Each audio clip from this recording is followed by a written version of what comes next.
Hey guys, and welcome to yet another speed build. I just want to alert you that if I mess up this voiceover, it's because it is the second time I'm doing it, and normally I am a one-take wonder when it comes to voiceovers. I leave all mistakes in, including fluffing of words, etc., pauses. I don't care.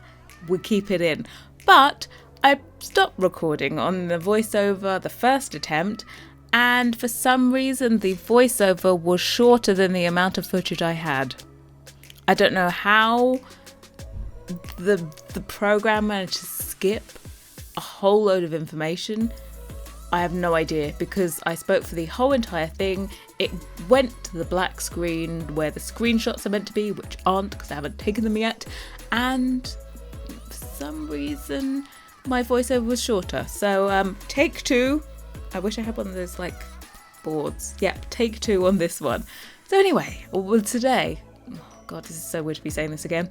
We are in Brindleton Bay for like the third time in 3 weeks, and we're CC free. So I don't know what's happening to me. Brindleton Bay is having a mini makeover. No, I'm not saying this is a world renovation because I say that too many times.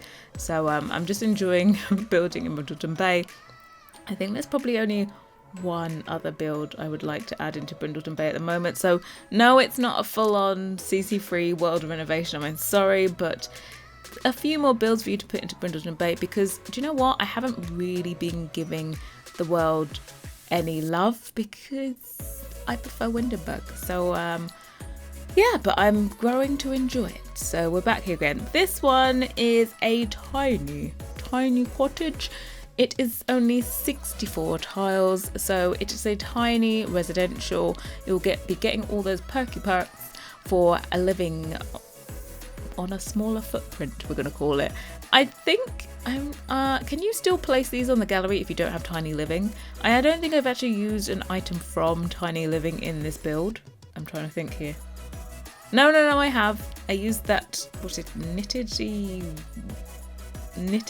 fat knit poof thing, but yeah, I think you can still place these even if they are tiny residentials on like a normal residential lot, and it will just turn into a residential. Please let me know if that's a thing. Is that allowed if you don't have Tiny Living to place these?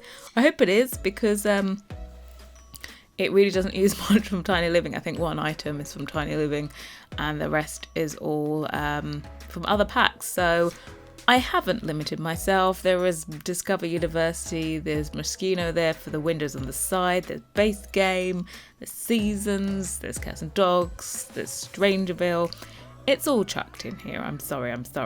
But speaking of packs, I will be doing a base game only build very soon, so that I can announce the giveaway for a base game. I have 5 codes to give away, and I want to do a build to celebrate said giveaway, so I'll be doing a build. I found the build that I'm going to do for a base game only build.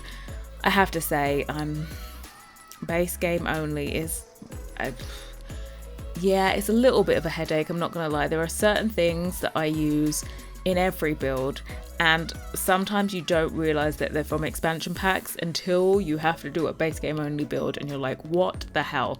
First of all, the plain columns that came with Get Together that you just do, I just do them on every build, on the corner of a build, instead of using the like auto paneling things that have the white trims on the edge, because that never works anyway.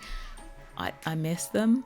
I wouldn't be able to do this up the side of the house that you see now if I didn't have Get Together.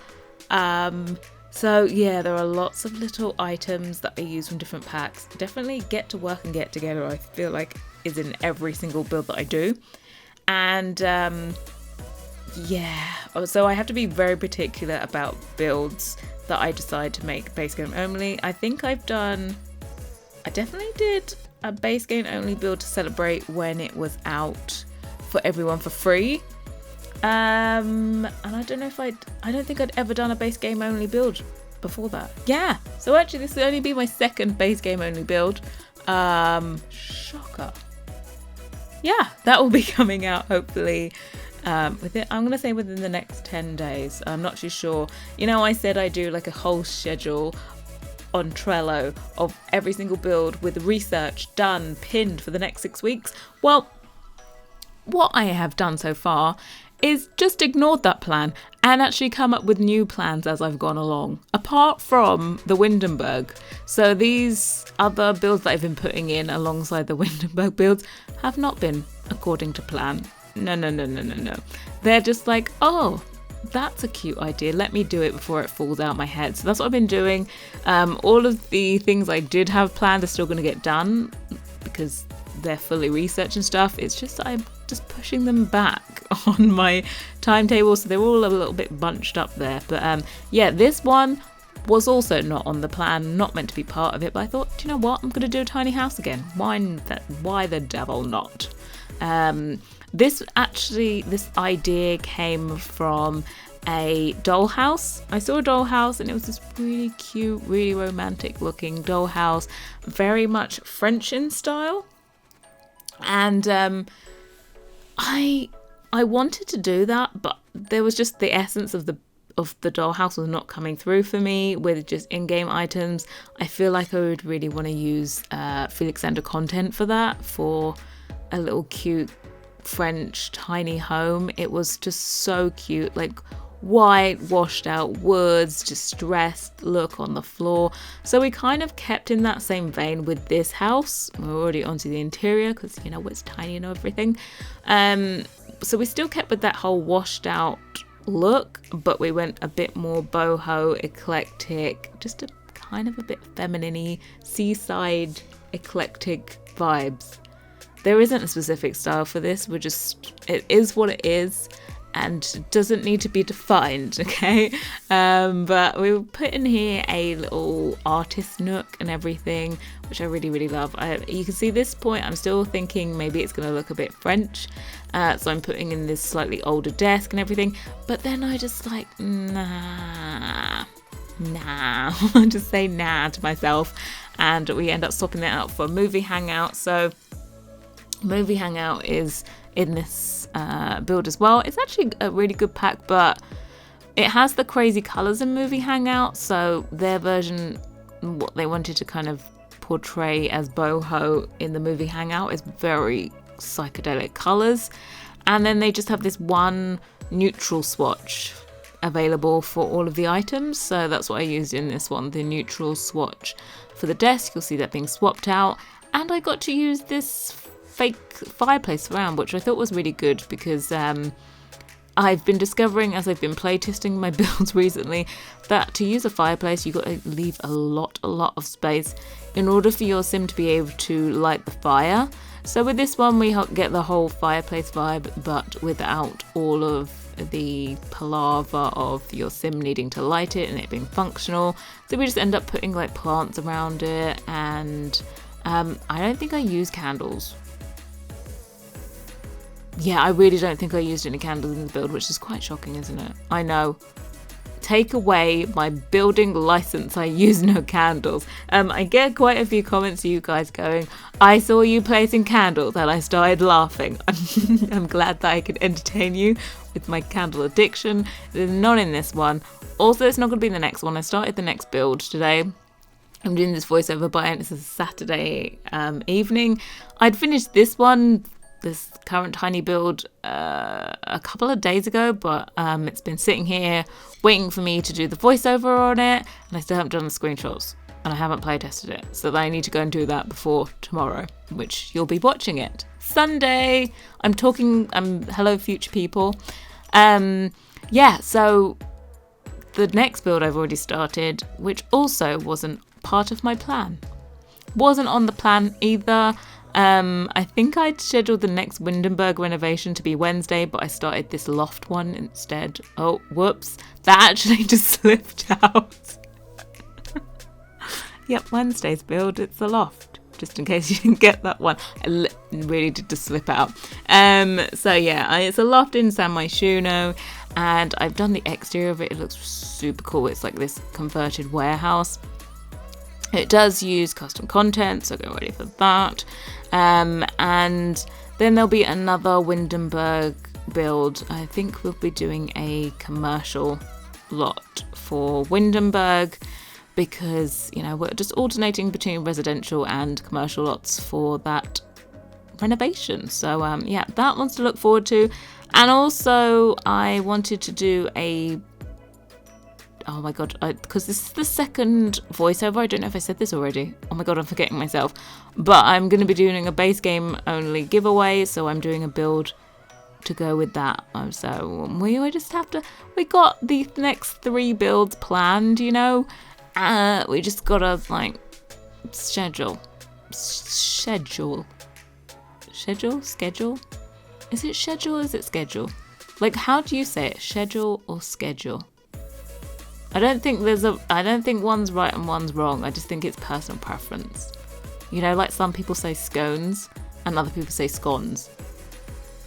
Yeah, there's no wrong. It's just personal preference. So don't at me on that one. But yeah, lots of builds still to come. Don't worry. I'm still kind of like, what's the next expansion pack, please? I know we're doing a build for Tiny Living, and what came out, was it a month ago? I think it's been out for a month now, and but I'm ready for the next thing, and I don't think there's going to be anything for a while. That's the thing. So that's why I started doing Windenburg, because I thought there's not going to be a pack for a while, so I want some kind of thread to run through the channel for you guys to look forward to. Normally, of course, when new expansion pack comes out, I can do a thread of builds all on the same theme, and yeah, that's why I did Windenburg, to kind of keep the channel alive until we all wait for the next Sims release. Talking of Sims release, this week I got a little surprise, ding dong on the doorbell. I went and answered the door, looking an absolute state. Can I just say, still have my headscarf on from the night. I didn't wear a headscarf all the time during the day, to be honest. Headscarf still on, hoodie on, hood up. I always am in the house with hood up, and terrible eyebrows. I'm just going to say, I booked myself in to get my eyebrows done on Monday evening, and yeah, they weren't done yet. Answered the door, and there was a lovely lady there that just shoved 6 cupcakes in my hand, and then gave me a warning about them being made in a kitchen that also has nut products, and then left. And it turns out it was from EA. It was cupcakes to celebrate the 20th anniversary of The Sims, which they're a little bit late, I've got to say. And so I kind of felt a little bit weird about showing them off on Twitter. It's the first ever thing I've been sent by EA. It's a milestone in my EA development, but I just felt a little bit weird about sharing them on Twitter, considering it was so far away from the actual anniversary date, and also because people will be bitter about the hot tub, so I didn't want to bring up bad vibes again. But I thought I'd share it with you guys. So yeah, I had 6 cupcakes delivered, and I did have 1. I'm on a very strict diet, and I just gave myself 1. Actually, no, I didn't have 1. I had 2. Oh, damn me. But that was it. The rest got given away. I had 2 cupcakes. They were vanilla cupcakes with, I'm thinking it was like Swiss meringue buttercream, and then the 20th anniversary logo on a disc of fondant, like printed out on top. I am quite particular about cakes because I make them myself. Used to have my own business, still do. When people try to place orders, I say, sorry, I'm busy, I'm fully booked. Which I'm not. I'm just doing The Sims, you know. But yeah, so my assessment on said cupcakes would be Swiss meringue buttercream. Yes, we liked that. That was a good one. Swiss meringue buttercream is like, it's not the normal buttercream, which is super sweet and like gritty. It's super smooth. It's cooked. It's a cooked meringue buttercream, and yeah, it's silky smooth, not as sweet. Very creamy, we're gonna call it. But yes, that one I'd give 10 out of 10 for their buttercream. But the cupcake, no. There was a little, we're gonna say that was the kind of cupcake cupcake that you say, oh, you need it with a good cup of tea, you know?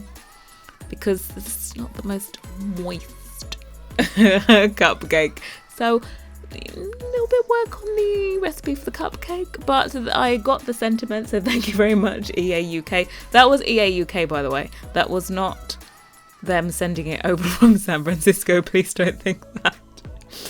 And I'm sure they probably just got a local person to do 6 cupcakes for Game Changers around. I haven't seen anyone else speak or show their cupcakes that they got delivered, which I know they went, I think, to all UK Sims Game Changers, but I've seen no one talk about it. So yeah, that was a thing that happened, but it's kind of weird just because it was so far away from the day and the whole hot tub thing. So I thought I'd tell you guys because, you know, you're here all the time. People on Twitter aren't always the people that actually watch my videos. I thought I'd give you an exclusive cupcakes. That was the thing. But also it kind of got me thinking about all the experiences I've had with The Sims over 20 years. And I actually had this discussion with my mum, who has no clue what the hell The Sims is, even though it's like my whole entire life, still doesn't have a clue. And I was talking to her about The Sims, and she reminded me how back in Sims 2 days, my parents used to go to America like every year, and back in Sims 2 days, I would tell them to buy me the next expansion pack that was out for The Sims 2 when they were away on holiday. So that was like the annual thing. Every year they would go over to America and buy it. And I think it was because in the US, you guys would get the game released sooner than it was for the rest of the world. So not only was it cheaper for them to go there and buy it because the pound is strong, so everything's cheaper in America.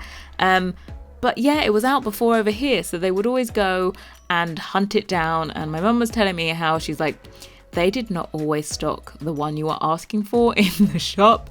So they used to have to go and hunt down the latest expansion pack for me. And she was like, we knew we could not come back without that game. We knew it. It was like, if we didn't come back with that game, you were not going to be happy. So I was like, thank you very much, Mum and Dad, for doing that. The dedication to the cause for the Sims game. I have been playing it, as I said, for 20 years, and I just want to share my little flashback that I had this week about the 20 years. I would love to know anything that you used to do to have to get the game 20 years ago. Of course, now we're super spoilt with worldwide release on Origin at midnight for everyone. The Aussies get it first, of course, because they are right at the beginning of the day in time zone land. Time zones are crazy things. They get it first, and yeah, I'd love to know your experiences with getting the game. It was just like back then it was a whole event to get the game. I think now it's less of an event because also it's not a physical item that you're going to get. I remember going I think in Sims 3 days then I was going to Game. Then here in the UK there's a gaming shop called Game. It's just called Game. And I would be going there to go and get the new EP. I definitely wouldn't be getting it on release day. I don't think it was a kind of a rush or something. It was kind of, yeah, it wasn't the new EP's out and you would go and get it straight away. It was kind of like, oh, it's out, I'll go and get it in like a week or 2 weeks or something like that. But it kind of seemed to be a bit more of an event back then, and also that you were very patient when it came to getting the game. People not so patient anymore, but yeah, I just loved that little flashback. I totally forgot the lengths that my parents would go to get me the Sims games. So feel free to share any of your experiences with the Sims in the past down below in the comments section. I know we didn't talk about it when the actual anniversary was here, but the cupcakes reminded me of the past. Got me going down memory lane. So please come down there with me and share. I would love to know all of your stories about the Sims and anything you have linked into your purchasing or just playing experiences or just anything. I would just love to know. So leave those down below. But here we are back to this build. We have done this like higgledy-piggledy garden here. I don't normally do the garden last. I normally do the exterior complete first and then do the interior, but it's a tiny build. You can do whatever the hell you like. And I'm putting a higgledy garden in. All perfect plants, of course. Only the best for you. And for some reason, the plants always float now when I get them out of the library. So I have to press the 0 key to bring them down. So if there's one that isn't at ground level, please forgive me. Okay, please forgive me. But we've used lots of debug plants as well on the exterior. I like to use that if I want it to look a bit more natural and that it blends in with the rest of the environment. And including the fence at the front as well is a fence that comes with cats and dogs. You can also see it in the background there. I do change the swatch of it to white because I didn't realise it actually had swatches on that fence, and it's, you know, a little bit dishevelled, a little bit all over the place. But anyway, it is screenshots. I want to thank you guys so much for watching, and I will be back very soon. Bye guys.